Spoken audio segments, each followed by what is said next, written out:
ప్రార్థన చేసుకుందాం ప్రియులారా. పరిశుద్ధుడు అయిన మా ప్రియ పరలోకపు తండ్రి, ఈ చివరి రోజు ముగింపు సభలో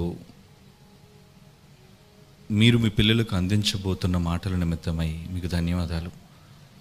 మీ చిత్తమైతే వాతావరణాన్ని కాసేపు మీరు అనుకూలముగా మాకు మలచి మీ అమూల్యమైన వాక్కులు వినుటకు అవకాశాన్ని ప్రసాదించగలరని వేడుకుంటూ క్రీస్తు యేసు వారి అమూల్యమైన నామములో ఈ ప్రార్థన మీకు సమర్పించుచున్నాము తండ్రి, ఆమేన్. క్రీస్తునందు ప్రియమైన దేవుని వారులారా, వినాశనపు అంచెన విశ్వం అనే ఈ అంశములో మీకు అర్థమవుతున్న సంగతి విశ్వం వినాశనానికి పరుగులు తీస్తుంది అన్నది. ఈరోజు ఆధునిక శాస్త్రవేత్తలు కూడా చెబుతున్న పచ్చి నిజం, విశ్వం వినాశనం కాబోతుంది అని. మనుషులు అధ్యయనం చేసిన తరువాత అంతరించిపోతున్న నదులు, అంతరించిపోతున్న వనరులను, మారిపోతున్న స్థితిగతులను బట్టి ప్రపంచ పరిస్థితులు మారిపోతున్నాయి అని చూసిన తరువాత ఈ ప్రపంచం వినాశనం వైపు వెళ్ళిపోతుంది అని నిజాన్ని వాళ్ళు చెప్పారు. కానీ శాస్త్రవేత్తలు అనే వారికి ఉపదేశము లేనప్పుడే, అసలు ప్రపంచంలో శాస్త్రవేత్త అన్న వానికి అర్థం లేనప్పుడే దేవాది దేవుడు తన పిల్లల మేలు కోరి, మనుషులందరి శ్రేయస్సును కోరి రాయించిన తన పవిత్ర గ్రంథమైన బైబిల్లో ఎన్నో అమూల్యమైన మాటలు, సందేశాలు ఈ సమాజానికి అందించాడండి. ఈ సమాజం వాటిని చదివి బాగుపడాలి, భయాన్ని తెచ్చుకోవాలి, దేవుడంటే విధేయత, భక్తి చూపించాలి. కానీ సమాజం బైబిలుని ఒక మత గ్రంథంగా చిత్రీకరించి ఇది మిగిలిన సమాజానికి నిరుపయోగమైనది అనే ఒక ముద్ర దానిపై వేసి, దానిని ప్రక్కకు నెట్టి, దానిపై నిత్యము బురద జల్లుతూ, దానిలోని సకల మానవుల కొరకు రాయబడిన మాటలను మరుగున చేస్తుందండి. అయినా దేవుడు రాయించిన, పదిలపరిచిన మాటలు ఈ సమాజానికి అందించడానికి తన పిల్లలైన వారిని ఆయా తరాలలో దేవుడు ఏర్పాటు చేసుకుంటూనే వచ్చాడు. ఈ తరంలో బైబిల్ యొక్క ఖ్యాతిని ప్రపంచ ఉన్నత శిఖరాలపైన నిలువబెట్టడానికి ఒక కారణజన్ముడుగా జయశాలి ఉద్భవిస్తే, ఆయన అంశాన్ని పుట్టిన వారముగా ఈ తరంలో బైబిల్ యొక్క ఉన్నత స్థితి ప్రకటించడానికి మేమంతా దేవునికి, ఆయనకు వారసులుగా సిద్ధముగా ఉన్నామని మీరు గమనించాలి. ప్రియులారా, ఈ ప్రపంచం భవిష్యత్తులో ఎదుర్కోబోయే పరిస్థితిని దేవుడు వేల సంవత్సరాల క్రితం బైబిల్లో ఏం రాయించాడో ఒకసారి బైబిల్ తెరిచి చూద్దాం. ఈ బైబిల్ని కేవలం ఒక క్రైస్తవులకు సంబంధించిన గ్రంథంగా, మత గ్రంథంగా అన్న ఆలోచనలు చెరిపివేసి, ఒక కుటుంబానికి ఒక తండ్రి ఎలాగూ మంచిని నేర్పిస్తాడో, మంచి మాటలు ఉపదేశాన్ని చేస్తాడో, అటువంటి ఉపదేశాన్ని చేసిన పరలోకపు తండ్రి మాటలుగా వీటిని చదవాలని మిమ్మల్ని కోరుకుంటున్నాను. బైబిల్లో రాయబడిన ఒక మాట చూద్దాం ప్రియులారా. పేతురు గారు రాస్తున్న 2వ పత్రిక, ఈ ప్రపంచ పరిస్థితులు ఎలా మారబోతున్నాయని దాన్ని చెప్పారు. 2వ పేతురు పత్రిక, ఈ ప్రపంచములు ఏం కాబోతున్నాయి, దేని కొరకు సిద్ధం చేయబడి ఉన్నదో బైబిల్లో రాయబడింది. ఒకసారి చదువుదాం. 2వ పేతురు పత్రిక 3వ అధ్యాయం 6వ వచనం చూడండి. 2వ పేతురు పత్రిక 3వ అధ్యాయం 6వ వచనం, ఆ నీళ్లు వలన అప్పుడున్న లోకము వరదలో మునిగి నశించెను. అయితే ఇప్పుడున్న ఆకాశము, భూమి భక్తిహీనుల తీర్పును, నాశనమును జరుగు దినము వరకు అగ్ని కొరకు నిలువ చేయబడినవై అదే వాక్యము వలన భద్రము చేయబడి ఉన్నది అంటున్నాడు. చూడండి ఏమండి, ఇప్పుడున్న లోకం, ఇప్పుడున్న భూమి, ఆకాశం దేనికోసం ఉందని బైబిల్ భవిష్యత్తు చెబుతుందండి. అగ్ని కొరకు నిలువ చేయబడినదై అంటున్నాడు. చూడండి, అంటే ఈ ప్రపంచం ఇక మండిపోబోతుంది. ఈ ప్రపంచం నాశనం కాబోతుంది, తగలబడిపోబోతుంది. ఎందుకు ఎందుకు ఎందుకు తగలబడాలండి? ఈరోజు మనం అనుభవిస్తున్న ఈ విశ్వం దేవాది దేవుడు తన పిల్లల శ్రేయస్సు కోరి నిర్మించి మన చేతికిచ్చినదండి. మొదటి రోజు మీరు విన్నారుగా, ఎందుకు చేశాడు దేవుడు ఈ అందమైన తాత్కాలికమైన ఈ ప్రకృతి, అంతు చిక్కని ఈ అనంత విశ్వం, అందులో ఒక చిన్ని భూగోళం, ఆ భూమి మీద ఉన్న తన స్వరూపం నరుడు, మన కోసం ఇంత పెద్ద విశాలమైన విశ్వాన్ని సృజించిన దేవుడు ఎందుకు దీన్ని నాశనం చేయాలి అనుకుంటున్నాడు? దీనిని ఆరంభించిన నాడే నరుడు దేవుని మాటకు అవిధేయుడై గతి తప్పినప్పుడు దేవుడు తీసుకున్న నిర్ణయం ఏంటో తెలుసా? ఇక ఈ భూమిని నేను ఉంచకూడదు. ఎవరి కొరకైతే నేను దీనిని చేశానో, ఎవరి శ్రేయస్సు కొరకైతే దీనిని కలిగించానో, వారే నా పైన తిరుగుబడినప్పుడు, వారే నేను కాదనుకున్నప్పుడు, వారే నన్ను గుర్తించలేనప్పుడు ఎందుకు మండాలి ఈ సూర్యుడు? ఎందుకు వెలగాలి ఈ చంద్రుడు? ఎందుకు మెరవాలి ఈ నక్షత్రాలు? ఎందుకు కురవాలి వాన? ఎందుకు పండాలి నేల? ప్రశ్న వినాశనము వైపు వెళ్ళింది. మనిషి తప్పు చేసిన నాడే ప్రపంచ పతనం ఆరంభమైందండి. శపించబడింది నేల. దేనిని బట్టి? నరుని బట్టి. నరుని బట్టి నేలకు చేటు కాలం దాపరించింది. ప్రియులారా, ఈ విశ్వం దేవుని కోసం కాదండి. ఈ విశ్వంలో కలుగజేయబడిన ఈ పంచభూతాలలోని సర్వ సుఖాలు దేవునికి అక్కర లేదండి. గాలి ఆయనకు అవసరం లేదు, నేల ఆయనకు అవసరం లేదు, రుచులు ఆయనకు అవసరం లేదు, ఈ భూమిలో దొరికే నిధులు ఆయనకు అవసరం లేదు, ఈ ఎకరాల పొలాలు భూభాగాలు ఆయనకు అవసరం లేదండి.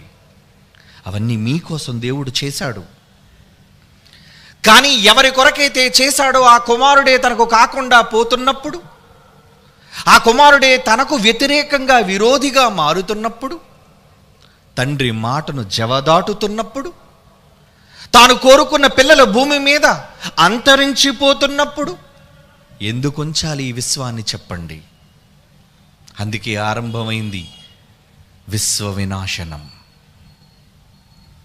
అది మెల్లిమెల్లిగా మెల్లిమెల్లిగా మెల్లగా ఒక్కొక్క వనరులు అంతరించి అంతరించి అంతరించి చివరకు ఒకేసారి అగ్నిహోత్రంగా మారిపోబోతుంది విశ్వం.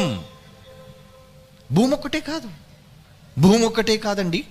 ఒక మంచి మాట చూద్దాం ప్రియులారా. బైబిల్లో హెబ్రీయులకు రాస్తున్న పత్రిక 12వ అధ్యాయం, హెబ్రీయులకు రాస్తున్న పత్రిక 12వ అధ్యాయం 25వ వచనం చూడండి ప్రియులారా. హెబ్రీ పత్రిక 12వ అధ్యాయం 25. మీకు బుద్ధి చెప్పుచున్న వానిని నిరాకరింపకుండునట్లు చూచుకొనుడి. తండ్రి అయిన దేవుడు మనుష్యుల ద్వారా బుద్ధి చెబుతున్నాడు ఈ సమాజానికి. హెచ్చరిక, వార్నింగ్.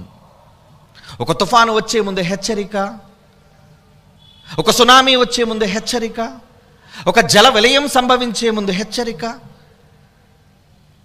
ప్రజల భద్రత కోసం ప్రభుత్వాలు తీసుకునే జాగ్రత్తలు, జారీ చేసే హెచ్చరికలు. దేవుడు కూడా తన హెచ్చరికను జారీ చేస్తున్నాడు. ఏమని? 25. మీకు బుద్ధి చెప్పుచున్న వానిని నిరాకరించకండర్రా. మీకు మంచి చెబుతున్న వారిని తృణీకరించకండి. వారు భూమి మీద మీకు బుద్ధి చెప్పుచున్న వారిని నిరాకరించినప్పుడు తప్పించుకొనకపోయిన ఎడల పరలోకము నుండి మీకు బుద్ధి చెప్పుచున్న వానిని విసర్జించు మనం. భక్తుల ద్వారా మీకు వినబడే మాటలన్నీ కూడా అవి వారి మాటలు అనుకుంటున్నారా? కాదండి.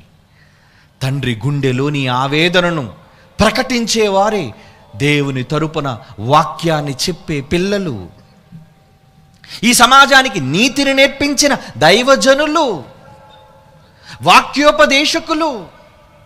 వారు క్రీస్తు తరపున ప్రతినిధులు. అవునండి, దేవుని పక్షాన ఆయన గుండెలోని ఆవేదనను ఈ ప్రజలకు ప్రకటించే ప్రవక్తలు. అందుకే అంటున్నాడు, భూమి మీద నుండి బుద్ధి చెప్పుచున్న వారిని నిరాకరించినప్పుడు మీరు తప్పించుకొనకపోయిన ఎడల పరలోకము నుండి బుద్ధి చెప్పుచున్న వారిని విసర్జించు మనం తప్పించుకొనకపోవట మరి నిశ్చయం. వద్దు, వినండి. అప్పుడు ఆయన శబ్దము భూమిని చలింపజేసెను గాని ఇప్పుడు నేను ఇంకొకసారి మాత్రము భూమిని మాత్రమే కాక ఆకాశమును కూడా కంపింపచేతును అని మాట ఇచ్చి ఉన్నాడు. మాట ఇచ్చాడటండి దేవుడు. ఏం చేస్తారట? ఈసారి నేను బద్దలగొట్టేది భూమిని మాత్రమే కాదు, యావత్తు విశ్వాన్ని పగలగొట్టబోతున్నాను. యావత్తు విశ్వం వినాశనం కాబోతుంది. ఆయన శబ్దము భూమిని మాత్రమే చలింపజేసును గాని నేను ఇంకొకసారి భూమిని మాత్రమే కాక ఆకాశమును కూడా కంపింపచేతును అని మాట ఇచ్చి ఉన్నాడు. 27 ఇంకొకసారి అను మాట చలింపచేయబడనివి నిలకడగా ఉండు నిమిత్తము అవి సృజింపబడి ఉన్నట్టు చలింపచేయబడి బొత్తిగా తీసివేయబడునని అర్థమిచ్చుచున్నది. ఇంకొకసారి వణికిస్తా, నేను ఈ విశ్వాన్ని వణికిస్తా. అది చివరిసారి అంటున్నాడు. చూడండి, ముగింపు ఘట్టం. ఎందుకు వణికించాలి? ఎందుకు ఈ విశ్వాన్ని దేవుడు బద్దలు చేయాలి? మీరు కట్టుకున్న ఇల్లును మీరు కూల్చుకోరు కదా, మీరు కొనుక్కున్న వస్తువును మీరు పాడు చేసుకోరు కదా. కానీ దేవుడు ఎందుకు చేయాలి అనుకుంటున్నాడు చెప్పండి? ఈ భూమికి పునాది వేసినప్పుడు దేవదూతలు గాన ప్రతిగానాలు చేశాయండి. మూలరాత్రి వేస్తున్నప్పుడు ఆనందోత్సాహాలు పరలోకములో ప్రకటించబడ్డాయండి. బైబిల్లో రాయబడిన మాట, యోబు గ్రంథం 38వ అధ్యాయం 7వ వచనం. మీరు నివసించడానికి ఈ భూమికి దేవుడు పునాది వేసినప్పుడు ఆరంభం, ఈ విశ్వం ఆరంభంలో ఎలా ఉందో చూడండి. పరలోక వాతావరణం 38:7 ఉదయ నక్షత్రములు ఏకముగా కూడి పాడినప్పుడు దేవదూతలందరూ ఆనందించి జయధ్వనులు జయహో జయహో అని జయనాదాలు చేస్తున్నప్పుడు దాని మూలరాతిని నేను వేశాను నాయనా అంటున్నాడు నీ తండ్రి. నీవు తాత్కాలికమైన జీవితాన్ని గడపడం కేవలం 60, 70, 80 ఈ చిన్న జీవిత కాలాన్ని గడపడానికి చేసినదే ఈ విశాలమైన విశ్వం. ఈ చిన్ని విశ్వం ఆయన దృష్టికి, అందులోని మనిషి చిన్ని ఆయుష్కాలం. దానిని పునాది వేసినప్పుడు దేవుడు ఆనందోత్సాహాలతో తన పిల్లల కోసం నిర్మాణం చేస్తున్నాను అని పండగ చేసుకున్నాడండి ఆయన. అలాంటి దేవుడు ఎందుకు కాల్చాలి అనుకుంటున్నాడు? అలాంటి దేవుడు ఎందుకు భూమిని మాత్రమే కాక ప్రపంచ విశ్వాన్ని, ప్రపంచములను వణికించాలి అనుకుంటున్నాడు? ఇప్పటికే ప్రపంచంలో వినాశనపు గంటలు మ్రోగుతున్నాయి, వినాశనపు ఛాయలు కనబడుతున్నాయి. ప్రపంచ నలుమూలల ఎన్ని తెగుళ్ళు, ఎన్ని విపత్కర పరిస్థితులు, ఎన్ని భయంకరమైన దారుణాలు, ప్రకృతి వైపరీత్యాలు, అకాల వర్షాలు, భూకంపాలు, ఉపద్రవాలు ఇవన్నీ ఎందుకు సంభవిస్తున్నాయి చెప్పండి ఈ భూమికి? ఆయన కదా కాపాడుతున్నాడు, ఆయన కదా నడిపిస్తున్నాడు. ఎందుకు జరగాలి? కారణం ఏంటో చెప్పమంటారా? దేవుని బాధ. చూడాలి మీరు దేవుని బాధ. ఒక్కసారి చూడండి, యెషయా గ్రంథం 24వ అధ్యాయం 5, 6 వచనాలు చూడండి ప్రియులారా. 1000 సంవత్సరాల క్రితం దేవుడు రాయిస్తున్న మాట. యెషయా గ్రంథం 24వ అధ్యాయం 5, 6 వచనాలు. లోక నివాసులు ధర్మశాసనములను అతిక్రమించుచున్నారు. ధర్మం, దేవుడు ఈ ప్రపంచానికి ఏర్పాటు చేసిన ధర్మాన్ని అతిక్రమిస్తున్నారంట. కట్టడను మార్చి నిత్య నిబంధన మీరి ఉన్నారు. కట్టడను త్రోసి వేస్తున్నారు. దేవుడు పెట్టిన అతుపాజ్ఞలను మీరిపోతున్నారు మనుష్యులు. దాని నివాసుల చేత లోకము అపవిత్రమాయెను. లోకం అపవిత్రమైపోయిందటండి. ఎవరి వలన? ఈ లోకములో నివసించే మన వలన. ఈ లోక నివాసుల చేత లోకము అపవిత్రమాయెను. మన వల్ల లోకమా అపవిత్రమవుతుంది? మన పవిత్రత దానికంటుకుందండి. ప్రకృతి అపవిత్రమైనది కాదు, అది చాలా మంచిది.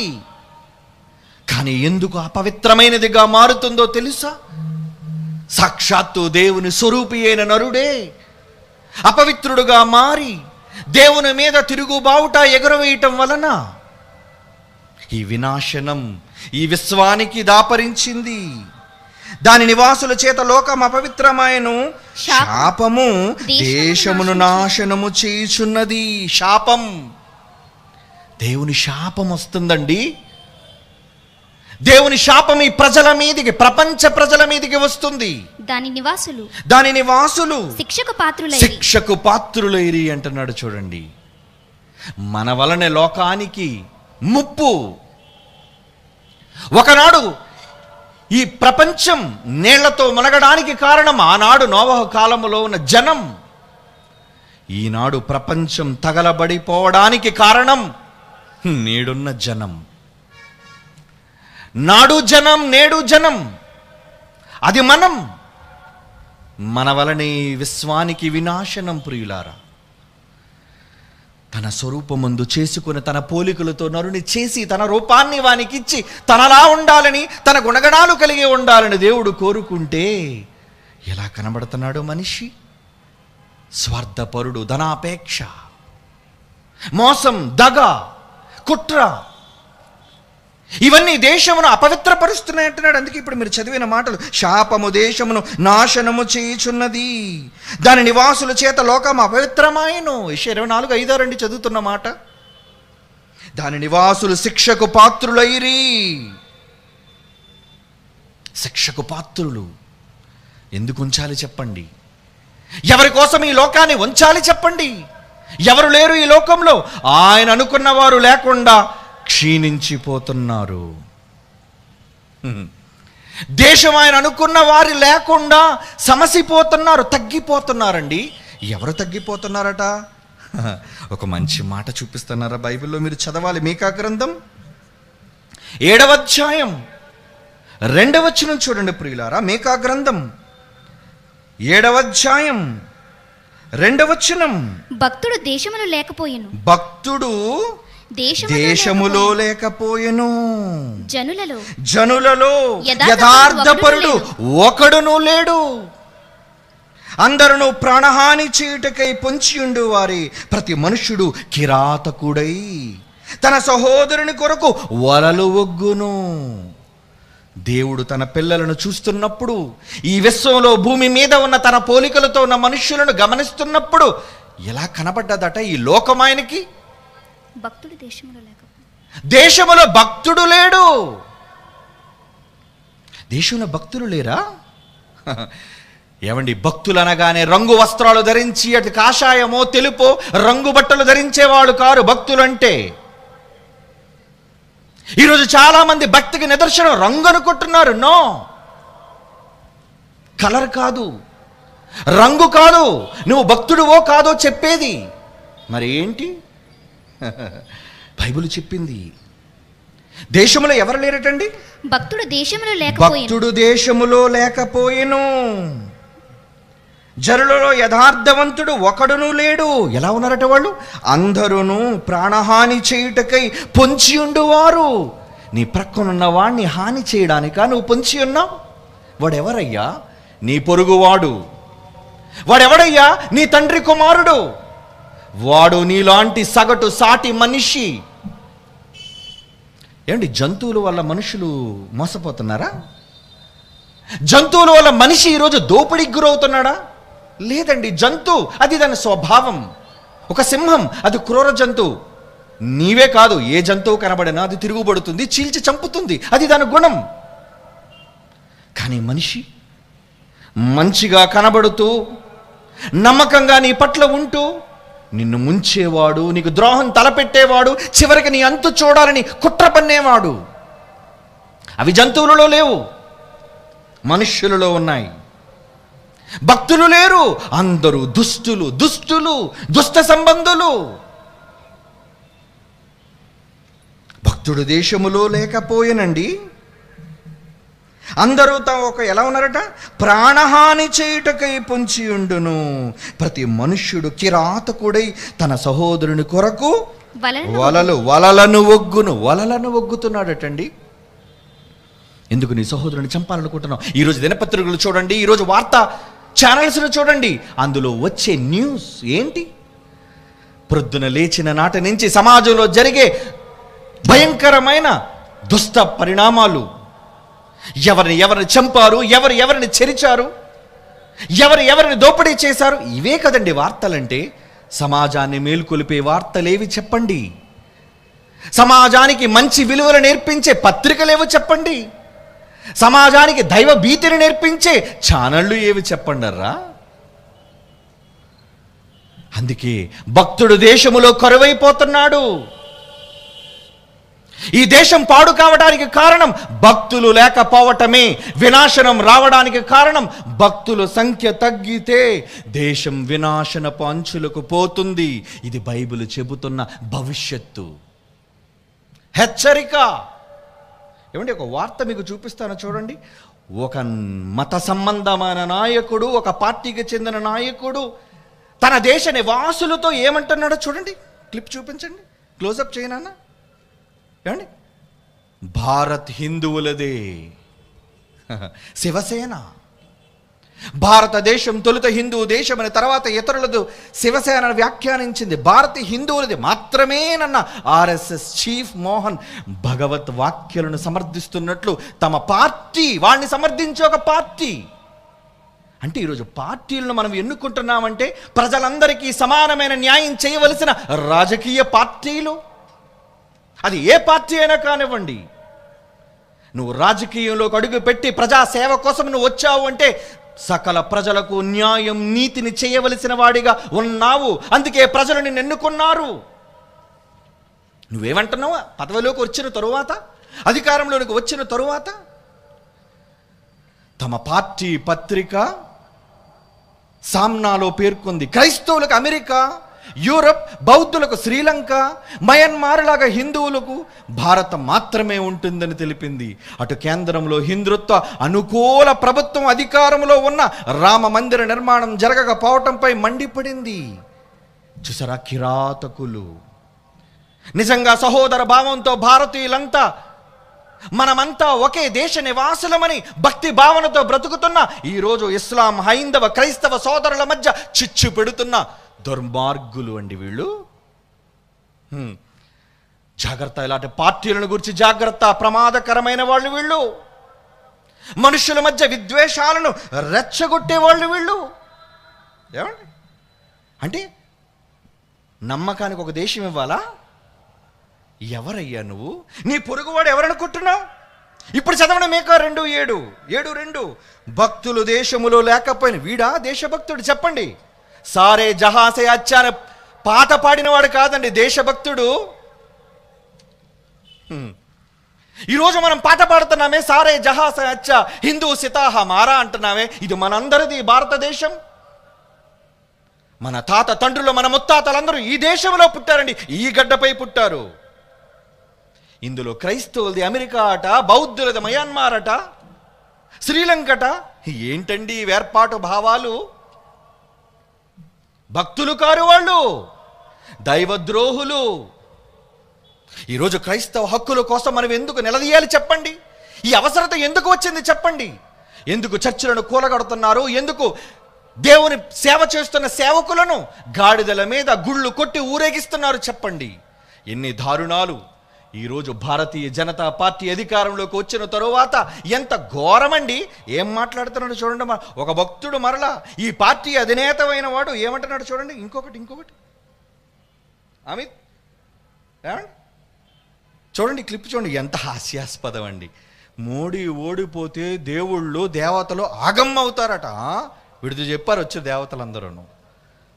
నదులు దుఃఖిస్తాయి, అబ్బా అడవులు ఆక్రోశిస్తాయి, సృష్టి విలపిస్తుంది. ఒరే, సృష్టి విలపించేది మీలాంటి వాళ్ళని చూచిరా. మతోన్మాదులు మీరు, సకల ప్రజలను సమానంగా చూడలేని దౌర్భాగ్యులు మీరు. రాజకీయ పార్టీలు, ఏమండి, రాజకీయ పార్టీ అంటే సకల ప్రజలకు న్యాయం చేసేదై ఉండాలి, పక్షపాత వైఖరిని అనుసరించేది కాదు రాజకీయ పార్టీ. అలా పక్షపాత బుద్ధి చూపించని ఏ పార్టీకైనా మీరు ఓటు వేయకండి. ఈ దేశం మనందరిది. మనమంతా దేశాన్ని నమ్మిన వాళ్ళం, దేశభక్తి కలిగిన వాళ్ళం, ఈ దేశంలో బ్రతుకుతున్న వాళ్ళం. ఏంటండి, వీళ్ళు పార్టీకి ఓటు వేయకపోతే నదులు ఎండిపోతాయా? ఎలాంటి తప్పుడు వార్తలు, దుష్ప్రచారాన్ని వీళ్ళు చేపడుతున్నారు చూసారా? ఏమండి, ఎంత మాట అన్నాడు. తర్వాత ఇంకో క్లిప్ చూపిస్తాను చూడండి. అయ్యగారు ఇప్పుడు ఎవరు దేశాన్ని దోచుకున్నారు. నెక్స్ట్ క్లోజప్ చేయనా? అచ్చేదిన్, ఏమండి, మంచి రోజులు వచ్చాయని పాపం మోడీ గారు ప్రభుత్వంలోకి వచ్చినప్పుడు చెప్పాడు. పాపం క్రైస్తవులు కూడా నమ్మం కదండి మనం. కానీ ఏమంటున్నాడు అమిత్ షా, ఎందుకంటే వీళ్ళందరూ కూడా వాళ్ళకున్న డబ్బు అంతా కూడా ఎంతెంత ఉంది ఇవన్నీ చెప్పాలి. వాళ్ళ ఎఫిడవిట్లో ఏం దాఖలు చేశారటండి? ఎలక్షన్స్ కోసం 4.5 కోట్లు ప్రతి సంవత్సరం. కిందన ఎత్తండి. అమిత్ షా ఆయన భార్య ఆదాయం అంటే ఎన్నిసార్లు పెరిగిందటండి? 16 రెట్లు పెరిగిందటండి. 5 ఏళ్లలో అధికారంలోకి వచ్చిన తర్వాత ఎన్నిసార్లు పెరిగిపోయింది నీ ఆదాయం?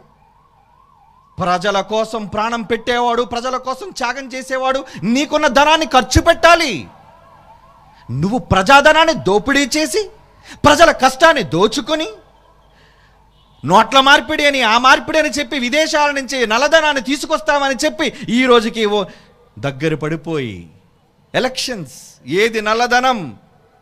ఏమైంది భారతీయుల కష్టం? అందులో నా కష్టం లేదండి. ఆమె ఇన్కమ్ ట్యాక్స్ పే అండి. మీరందరూ కూడా ట్యాక్స్ కడుతున్న వాళ్ళండి. సబ్బు మీద, పప్పు మీద, ఉప్పు మీద, ప్రతి దాని మీద వేటని రకరకాల జిఎస్టీలు పేరట ఎన్ని ట్యాక్సులు కడుతున్నారండి ప్రభుత్వానికి. ఏమవుతుంది ధనం? ఎవరిది ధనం? ఇక చూడండి, పుత్రరత్నం ఇతని కంపెనీ ఎన్నిసార్లు అటండి? 16,000 సార్లు. అబ్బో, ఎవరిని చూచిన ఆయన నదులు ఆక్రోశిస్తాయి, ఎవరిని చూచిన ఆయన భూమి విలపిస్తుంది. దేవుళ్ళు పేరు చెప్పి దగా చేస్తున్న మోసగాళ్ళు వీళ్ళ ప్రజానాయకులంటే, వీళ్ళ ప్రజలకు న్యాయం చేసేవాళ్ళంటే అధర్మం. ఇందాక యెషయా 24:5-6 ఏముంది? లోక నివాసులు ధర్మశాసనములను అతిక్రమించి ఉన్నారు. ధర్మశాసనం, ధర్మం లేదండి. నో ధర్మం, నో జస్టిస్. ఈ దేశంలో ధర్మం క్షీణించిపోయింది. ధర్మం 4 పాదాల మీద నడుస్తుందని నమ్మిన భారతీయులు మనమంతా. కానీ 4 పాదాలని వక్రీకరించి ఈరోజు ఇలాంటి దుర్మార్గుల చేతిలో ఈ దేశం వెళ్ళటం వల్ల ఎంతమంది విలపిస్తున్నారు, ఎన్ని కుటుంబాలు రోడ్డున పడ్డాయి. యెషయా గ్రంథం 24వ అధ్యాయం 4వ వచనం చూడండి. యెషయా గ్రంథం 24వ అధ్యాయం 4వ వచనం. దేశం వ్యాకులము చేత వాడిపోవుచున్నది. లోకము దుఃఖము చేత క్షీణించిపోవుచున్నది. భూజనులలో గొప్పవాళ్ళు క్షీణించిపోవుచున్నారు. ఎందుకు క్షీణించిపోతున్నారు? ఇలాంటి దుర్మార్గులు అధికారం చేతిలోనికి వెళ్ళటం వలన. యోబు 9:24 అండి. భూమి దుష్టుల చేతికి అప్పగింపబడి ఉన్నది. ఈ నేల ఎవరిదండి? మనందరిది కాదా? పేదవాడు నివసించడానికి ఏమండి 50-100 గజాలు ఇవ్వలేని ప్రభుత్వాలు ఎందుకండి మనకి? మీలో ఎంతమందికి సొంత ఇల్లు ఉన్నాయి చెప్పండి. అనేక మంది ఈరోజు లక్షల మంది అద్దె ఇళ్లలో ఉంటున్న వాళ్ళు. కానీ ప్రజల పేరట, రాజకీయ పార్టీల పేరట గద్దెలు నెక్కుతున్న వాళ్ళు ఒక్కొక్కడికి చూడండి వందల కోట్లు. వాడు అఫిడవిట్లో చూడండి, ఈ మధ్యన కదండి బయట పెట్టింది. ఎన్ని అఫిడవిట్లో ఒక్కొక్కటి మనవాళ్ళు కూడా ఉన్నాయండి. మనవాళ్ళు కూడా కోట్ల రూపాయల ఆస్తులు సమకూర్చి పెట్టారండి ఈరోజు మన దేశ రాష్ట్ర నాయకులు. కానీ ఒక సామాన్యుడు, సగటు జీవి, సామాన్య మనిషి బ్రతకడానికి 50 గజాల ఇళ్ల స్థలం ఇవ్వలేని దౌర్భాగ్యపు ఎందుకండి ప్రభుత్వాలు? నీకేమో స్థలం ఇమ్మంటే స్థలం లేదంటారు, వాళ్ళ కోసం అంటే మాత్రం వేల ఎకరాలైన దారాదత్తం చేస్తున్నారు. అందుకే బైబిల్ చెప్పింది, భూమి దుష్టుల చేతికి అప్పగింపబడి ఉన్నది. దుష్టుల చేతులకు వెళ్ళిపోయిందండి ఈ భూమి. అందుకే భూమి విలపిస్తుంది, దుఃఖిస్తుంది. అక్రమార్కుల చేతిలో ఉన్నాను ప్రభువా నేను. భూమి ఎందుకు విలపించాలి? ఈ లోకం ఎందుకు దేవుని ముందు కంటతడి పెట్టాలి? వీళ్ళ అండి మంచి చేసేవాళ్ళు? ఎక్కడుందో చెప్పండి వీళ్ళలో ధర్మం?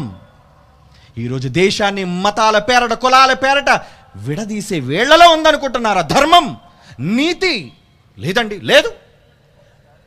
ప్రభుత్వాలు ఈరోజు ఏమండి కులాల పేరట మనుష్యులను విడగొడుతున్నారే, న్యాయం ఉందనుకుంటున్నారా అందులో? ఎవరయ్యా నీ సాటి భారతీయుడు? ఎవడు నీ సోదరుడు? ఇంకా నిజం చెప్పమంటారా? మనమంతా ఒకే తల్లి పిల్లలం, ఒక తల్లి పిల్లలం. అంటే ఈరోజు భారతదేశంలో ఉన్న 130 చిల్లర కోట్లకు పైగా ఉన్న భారత జనాభా, మనమంతా ఒక తల్లి బిడ్డలం. నువ్వు భరతమాతని పిలుస్తున్నావు కదా, పిలు, పర్వాలేదు. ఒకవేళ నువ్వు అనుకున్న భరతమాత బిడ్డలు అని అనుకుంటే ఎక్కడికి పొమ్మంటావు క్రైస్తవులని? ఎక్కడికి పొమ్మంటావు బౌద్ధులను? ఎక్కడికి పొమ్మంటావు ముస్లిం సోదరులను? వాళ్ళంతా మనవాళ్ళయ్యా. We all are Indians. మనమంతా భారతీయులం. ఆ తర్వాత చెప్పు నువ్వు హైందవుడువా క్రైస్తవుడువా, కానీ మొదట నువ్వు భారతీయుడివి. ఏమండి శాస్త్రం చెప్పిన నిజం చెప్పమంటారా? ఈరోజు కులాల పేరట, వర్ణ వ్యవస్థ పేరట అధర్మాన్ని బోధించే ధర్మాలను నమ్ముకుంటుందండి ఈ దేశం. సిగ్గుచేటు. ధర్మం ఉందా? దేవుని ధర్మం వింటావా నువ్వు? నా బైబిల్ చెప్పిన, నేను నమ్మిన దేవుని ధర్మం వింటావా నువ్వు? ఎవరో పనికి మాలిన వాళ్ళు రాసిన మాటలను ఈరోజు నువ్వు ప్రజలకు ధర్మాల పేరట బోధిస్తున్నావు. ఏమి నేర్పిందయ్యా నీ ధర్మం? మతాల పేరట విద్వేషాలు రెచ్చగొట్టడానికా? మతాల పేరట పార్టీలను పెట్టి ప్రజలను కొల్లగొట్టడానికా? కాదు. ప్రజలందరిది ఇది, మనందరి సొత్తుది. ఒక ఇంటిలో ఒక తండ్రికి పుట్టిన బిడ్డలకు అందరికీ సమాన హక్కు రాదా? ఈ చట్టం కల్పించిందండి. చివరకు స్త్రీలకు కూడా పురుషులతో సమాన హక్కు. అవును, ఆయన గర్భాన పుట్టాం కాబట్టి ఆయనకున్న ప్రతి దాంట్లో ఆస్తులో అందరికీ సమాన భాగం. అది నీకు, నాకు, అందరికీ. కానీ ఒక్కరికి పుట్టామని నిజం నువ్వు నమ్మగలవా? వర్ణ వ్యవస్థల పేరట, కుల వ్యవస్థల పేరట ఈరోజు నువ్వు వేరు, నేను వేరు, నువ్వు అధర్ముడివి, నేను గొప్పవాడి నేను చెప్పుకునే ఎక్కడుందయ్యా నువ్వు నమ్ముకున్న ధర్మం? శాస్త్రం చెప్పమంటా? శాస్త్రం చూపించిన తరువాత చెబుతాను నా దేవుడు చెప్పిన ధర్మాన్ని. చూడండి ఏమంటున్నాడు. ప్రపంచ మనుషుల, నాట్ ఓన్లీ ఇండియన్స్, భారతదేశంలోనే కాదండి, ప్రపంచ దేశంలోని మనుష్యుల డిఎన్ఏ, దాన్ని మైటోకాండ్రియల్ డిఎన్ఏ అంటారు. తల్లి నుంచి సంక్రమించే డిఎన్ఏ. ఏం చెబుతుందా డిఎన్ఏ? ప్రపంచ దేశాల్లో ఎవరైనా కానీ, they may be Japanese, they may be Africans, they may be Russians, they may be Americans and they may be Indians, ఎవరైనా కానివ్వండి. ఎవరట వాళ్ళు? ఇవాళ ప్రపంచంలో ఉన్న 750 కోట్ల మంది మనుషులు అందరూ కూడా ఒకే తల్లికి పుట్టిన బిడ్డలం. మనందరి ఆరిజిన్స్ కామన్ అని తేలుతుంది. ఎందుకంటే మనలో మైటోకాండ్రియల్ డిఎన్ఏ ఉంటుంది. అది కేవలం తల్లి ద్వారానే ఎవరికైనా సంక్రమిస్తుంది. మనందరి తల్లి ఒకతే, ఆవిడ నుండి వచ్చిన వాళ్ళం మనం. ఏమండి శాస్త్రం వాళ్ళు దేవుడు నమ్మని వాళ్ళండి. ప్రపంచ మనుషుల డిఎన్ఏ పరీక్షించి చెప్పిన నిజం ఒప్పుకుంటారు దాన్ని? నిన్న కాక మొన్న చెప్పింది. ఆఫ్టర్ ఆల్ ఈ సైన్స్, ఈ శాస్త్రం ఎందుకు జైశాలి గారని మై లెఫ్ట్ ఫుట్ ఎడంకాలతో తొక్కేస్తారని ఎందుకంటే తెలుసా? బైబిల్ అంత గొప్పది కనుక. That is Bible. ప్రపంచాన్ని శాసించే ధర్మం బైబిల్. చూస్తావా ధర్మంలోని మాట? నేను నమ్మిన ధర్మంలోని మాట. వర్ణం లేదు, కులం లేదు, జాతి లేదు. ఆదికాండం బైబిల్లోని తొలి పుస్తకం ఆదికాండం 3వ అధ్యాయం 20 ఆదాము తన భార్య. చూడండి మీ బైబిల్లో. నా మాట తప్పనుకుంటే వెళ్ళండి లైబ్రరీలో చూడండి బైబిల్లో ఏమనుందో. ఆదాము తన భార్యకు హవ్వాని పేరు పెట్టెను ఏలయనగా ఎందుకంటే ఆమె జీవము గల ప్రతి వానికి తల్లి. చెప్పండి, నీ తల్లి నా తల్లి ఒకతే, మనమంతా ఒకే తల్లి బిడ్డలోని బైబిల్ చెబితే మతం అని అన్నది ఎవడురా ప్రపంచంలో? ఎనిబడి. ఒకవేళ మీది రైట్ అనుకుంటే రారా, బైబిల్ తరపున ప్రపంచంలో సవాలుకు సిద్ధం, మనమంతా ఒకే కుటుంబాన్ని నిరూపించడానికి. నీ ధర్మాన్ని తీసుకొస్తావు రా, చిత్తు చేసేస్తాను నీ ధర్మాన్ని, నేల కల్పిస్తాను నీ ధర్మాన్ని. నీది కాదురా ధర్మం, అందరిది ఒకే తల్లి నుంచి వచ్చిన కణం అని చెప్పిన బైబిల్ రా చెప్పింది ధర్మం అంటే. ఇదండి ధర్మం. ఒక తల్లికి తన బిడ్డలపై వివక్షత ఉంటుందా మీరు చెప్పండి? ఒరే, నువ్వు మాలవాడి అంటదా తల్లి? ఒక తల్లి కడుపు నుంచి ఒక మాలోడు, ఒక మాదిగోడు, ఒక కమ్మోడు, ఒక కాపోడు పుడతాడు, మీరు చెప్పండి. It's a challenge. ఏమండి? కులాల పేరట, వర్ణాల పేరట ఈరోజు దౌర్భాగ్యపు స్థితితో దేశం అడుక్కుతుంటుంది ఈరోజు. దేనికి? నువ్వు చెప్పిన ధర్మం, అన్యాయంతో కూడిన ధర్మం అది. కానీ ఒకే కుటుంబం, మనంతా ఒకే తల్లి బిడ్డలు అనుకుంటే, రే ఈ దేశంలో ఒక్క తల్లికి పుట్టిన నీకెంత హక్కు ఉందో అదే తల్లి కడుపున పుట్టిన నాకు అంతే హక్కు ఉందిరా ఈ దేశంలో. ఎవడురా మమ్మల్ని పొమ్మనేది ఈ దేశం నుంచి? ఎవడురా పొమ్మనేది? శాస్త్రాలు తెలియవరా నీకు? ధర్మాలు తెలియవరా? ఏమి నేర్చుకున్నావు? తెప్పగాళ్ళు మీరంతా. ఓట్ల కోసం కక్కుర్తిపడి అడుక్కు తినే దౌర్భాగ్యులు. నువ్వు చదివింది కాదురా ధర్మం అంటే. నా తండ్రి నాకు నేర్పించింది ధర్మం. పరలోకపు తండ్రి మానవాళ్ళందరికీ చెప్పింది ధర్మం. భక్తులు లేకపోతే ఇలాగే ఉంటుందండి ఈ దేశం. భక్తుడైతే ఏం చేయాలి? అవునా? భక్తుడైతే ఏం చేయాలి? బైబిల్ చెప్పింది చూడండి. What is the real meaning of దేవుడు అంటే? నిజంగా నీకు ఒకవేళ భక్తి ఉంటే, నమ్మకం ఉంటే, బైబిల్ చెప్పిన నిర్వచనాన్ని చూస్తావా? డివోటీ. నువ్వు భక్తుడవైతే, నిజమైన డివోటీ అంటారు, నువ్వు భక్తుడవైతే రంగు బట్టలు ధరించడం కాదు, తెల్ల బట్టలు వేసుకోవడం, కాషాయ బట్టలు వేసుకోవడం కాదు, స్కూల్ యూనిఫామ్ లాగా ఒక్కొక్క స్కూల్కి ఒక్కొక్క యూనిఫామ్. పిల్లల్ని మార్చేది రంగు బట్టలు కాదు, అక్కడ నేర్పించే విద్య. అది నిజమైన నువ్వు నమ్మితే, నేను నమ్మిన నిజం, నేను నమ్మిన విద్య, నాకు దేవుడు నేర్పించిన విద్య, నా తండ్రి జైశాలి ద్వారా నేను నేర్చుకున్న విద్య ఏమి నేర్పించింది? నాకు ఏమి నేర్పించింది విద్య? చూస్తారా? చూడండి, యాకోబు పత్రిక మొదటి అధ్యాయం అండి, 27వ వచనం. యాకోబు పత్రిక మొదటి అధ్యాయం 27వ వచనం.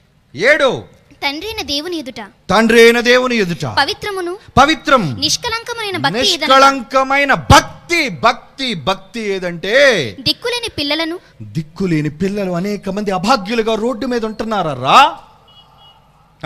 దిక్కులేని పిల్లలను విధవరాండ్రను, భర్తలు చనిపోయి అభాగ్యులుగా ఉన్న విధవరాండ్రను వారి ఇబ్బందులలో ఉన్నారే పరామర్శిస్తున్నావా నువ్వు? ఏ రోజైనా వారి ఇబ్బందులలో పరామర్శించుటయే ఇహలోక మాలిన్యము తను అంటకుండా తను కాపాడుకునుటయే. అదే భక్తి. That is the real definition and meaning of ఒక డివోటీ. ఒక నిజమైన దైవ భక్తుడు ఉండవలసిన లక్షణం. అవునండి.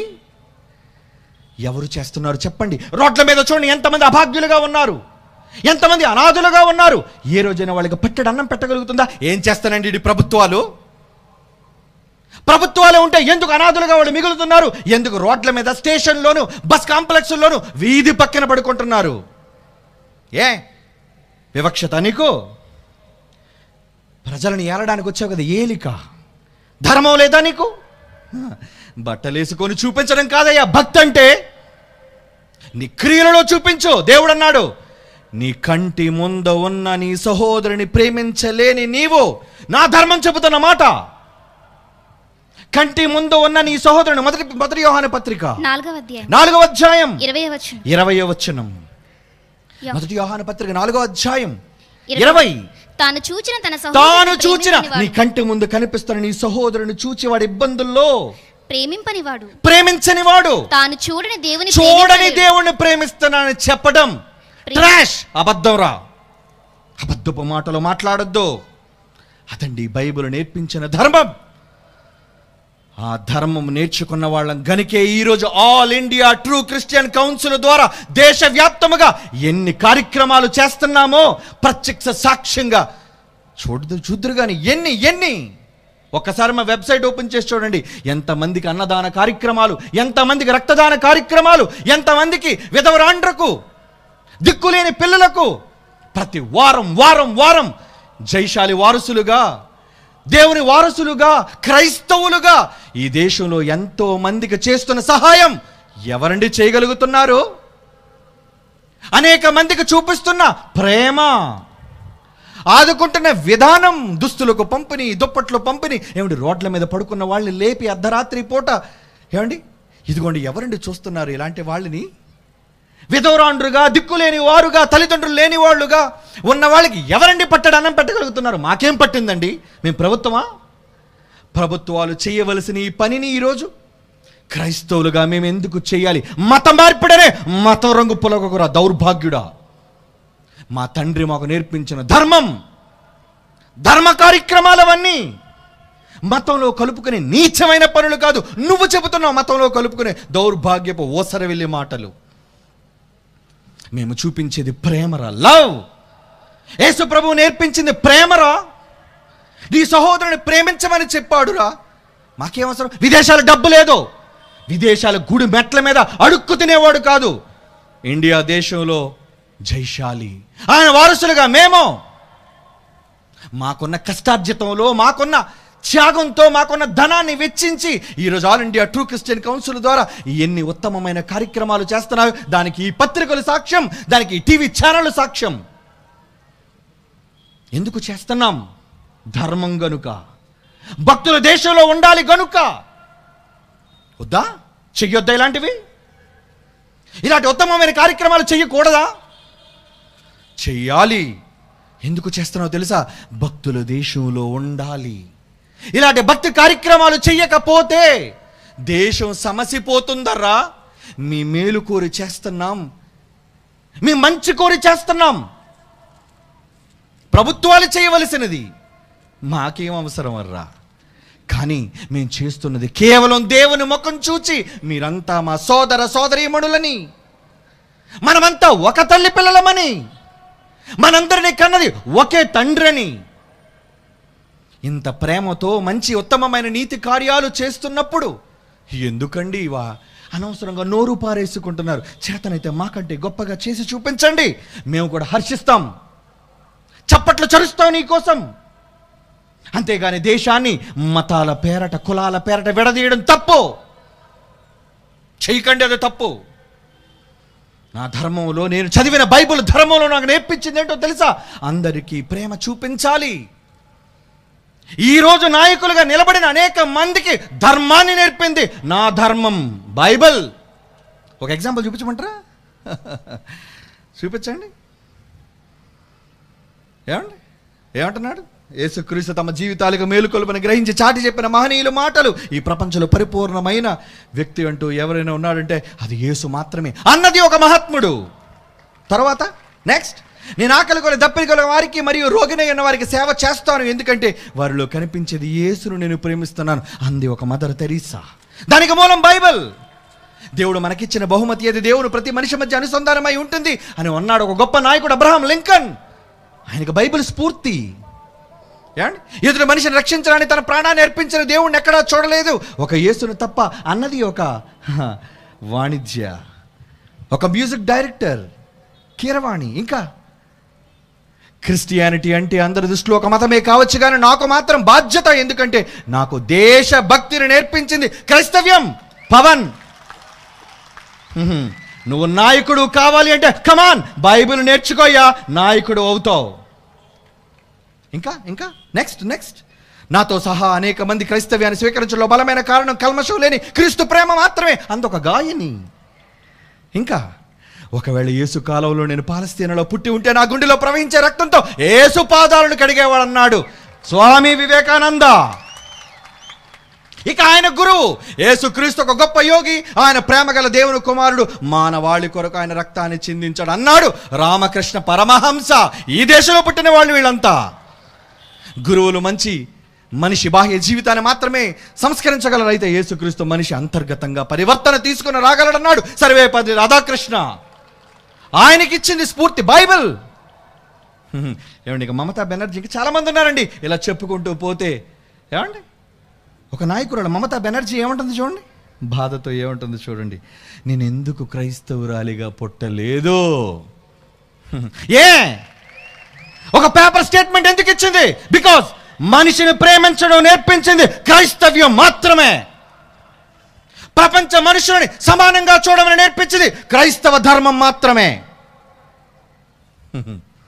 ఎందుకు ఇంత ధాటిగా ఈ మాటలు చెబుతున్నానో తెలుసా? అందరినీ ప్రేమించమని, సమానంగా చూడమని చెప్పింది బైబిల్. పక్షపాతం లేదు, కుల వివక్షత లేదు, పార్టీ వివక్షత లేదు. ఇంత మంచి సద్బోధన చేసిన దేవుని మాటని వినకుంటే ఈ ప్రపంచానికి వినాశనం కాక ఇంకే ఉంది చెప్పండి. ఈ దేశంలో దేశభక్తి పెరగాలి అంటే నీ పొరుగునున్న సహోదరుని ఆదుకో, ప్రేమ చూపించు. నీకు చేత కాదా? రా, మేము చేసి చూపిస్తాం. చేతనైతే మా ద్వారా చేసి చూపిస్తాం. సర్వీస్ అంటే ఏంటో, త్యాగం అంటే ఏంటో, ఈ సమాజాన్ని సమానంగా ప్రేమించడం అంటే ఏంటో ఆ ధర్మాన్ని నేర్చుకున్న వాళ్ళం గనుక ప్రియులారా, ఎందుకు ఈ దేశం వినాశనం వైపు వెళ్ళిపోతుంది చెప్పండి? కాపాడాలి, ఈ దేశ ప్రజలను కాపాడాలి, ఈ ప్రపంచ మానవాళిని కాపాడాలి, దేశంలో భక్తిని పెంపొందించాలి అంటే సత్కార్యాలు చేయండర్రా. మీరు క్రైస్తవులుగా క్రీస్తుని నమ్మినందుకు మీ ప్రేమను చాటండర్రా ఈ సమాజానికి. క్రీస్తు ఎంత గొప్పవాడో, బైబిల్ నేర్పించిన ధర్మం ఎంత గొప్పదో ప్రకటించండర్రా ఈ సమాజానికి. అది మీకే దక్కిందా భాగ్యం? అది మీకే దేవుడిచ్చాడు ఒక మహోన్నతమైన అవకాశం. దీనికి మీరు ఎవరి దగ్గర తలదంచవలసిన పని లేదు. వాళ్ళు రాజకీయ నాయకులైనా, ప్రపంచ చక్రవర్తులైనా, ప్రపంచ ధనికులు, కోటీశ్వరులైనా, దే మే బి ఎనీబడి, ఎవడైనా కానివాడు ప్రపంచంలో ఈ ధర్మాన్ని చేత పట్టుకొని వెళితే ఎవడ ముందు తలదించవలసిన పని లేదని చెప్పడానికి నిదర్శనం ద వన్ అండ్ ఓన్లీ జయశాలి. బైబిల్ని పట్టి సాహసంతో దేవుని జ్ఞానాన్ని ప్రకటిస్తూ రాజుగా బ్రతికయ్యా. నీ చేతనైతే ఈ సమాజాన్ని కూడా రాజులుగా చెయ్యి. నీకు చేత కదా, రా. నువ్వు గెలిచిన తర్వాత రా. ఈ సమాజంలో పేదరికాన్ని ఎలా పోగొట్టాలో నేను చెబుతాను ఈ దేశానికి. నాకు పదవద్దు, నీ ముష్టి పదవి నాకు అవసరం లేదు. నువ్వు పదవిలో ఏలు, నువ్వు ప్రధానమంత్రిగా ఉంటావో ముఖ్యమంత్రిగా ఉంటావు ఉండయ్యా, కానీ నేను చెప్పిన ధర్మ కార్యాలు నువ్వు పాటిస్తే ఈ దేశంలో పేదరికం నిర్మూలం అవుతుంది. ఈ దేశంలో పేదవాడికి పట్టెడు అన్నం దొరుకుతుంది. ఈ దేశంలో అనాథులు ఆకలిగా ఉండరండి. ఈ దేశంలో విధవరాండ్రు దిక్కులేని వారిగా ఉండరండి. అది నా ధర్మం నేర్పించింది. ఇందులో క్రైస్తవులకు మాత్రమే పక్షపాతం లేదు, అందరూ సమానం, మనమంతా దేవుని కుమారులం అని చెప్పే ఈ గొప్ప ధర్మానికి వారసులం అండి మీరంతా. క్రిస్టియన్స్ గర్వపడండర్రా, బైబిల్ అని చెప్పుకున్నందుకు ధైర్యంగా తలెత్తుకొని జీవించండి. That is the power of Bible. ప్రార్థన చేసుకుందాం, కళ్ళు మూసుకోండి. పరిశుద్ధుడైన తండ్రి, మీరిచ్చిన అమూల్యమైన ఉన్నతమైన ధర్మాన్ని అధర్మంగా మార్చి ఈ సమాజం దుష్టుల చేతికి అప్పగింపబడుతుంది తండ్రి. అవును, ఈ సమాజాన్ని ప్రక్షాళన చేయాలి మీ నీతితో, మీ మాటలతో, మీ కుమారుడిని యేసు రాజ్య సువార్తతో. అందుకు సంఘాలను స్థిరపరచండి, కాపరులను స్థిరపరచండి, నాయకులను స్థిరపరచండి. వారికి జ్ఞానాన్ని నేర్పించే వాక్యోపదేశకులుగా మమ్మల్ని తీర్చిదిద్దండి. రాబోయే నాయకత్వం మీ నాయకత్వం కావాలి ఈ దేశానికి, ఈ రాష్ట్రానికి. దొంగలు పరిపాలించడానికి సిద్ధమవుతున్నారు తండ్రి. ఎంతోమంది అభాగ్యుల కన్నీరు చూడండి, ఎంతోమంది అనాథుల అర్తనాదాలు వినండి తండ్రి. దుష్టులు పని పట్టండి మీ అధికారంతో. ఒక్కసారి ఈ సమాజానికి మంచిని, మీ ప్రేమను చూపించండి తండ్రి. ఈ విశ్వ వినాశనం కాకముందు భక్తులు దేశంలో ఉండులాగున మేము చేస్తున్న ఈ ప్రయాసం, ఈ త్యాగం, ఈ తపన దయతో మీ దృష్టికి అల్పులుగా మేము ఎంచుకుంటూ, నిష్ప్రయోజనమైన సేవకులుగా మీ సన్నిధిలో మమ్మల్ని మేము తగ్గించుకుంటూ, మీ పాదాల చెంత ఈ మనవలను చేరుస్తూ, యేసుక్రీస్తు వారి అమూల్యమైన నామములో ఈ విజ్ఞాపనలు మీ సన్నిధికి చేర్చుచున్నాము తండ్రి. ఆమేన్.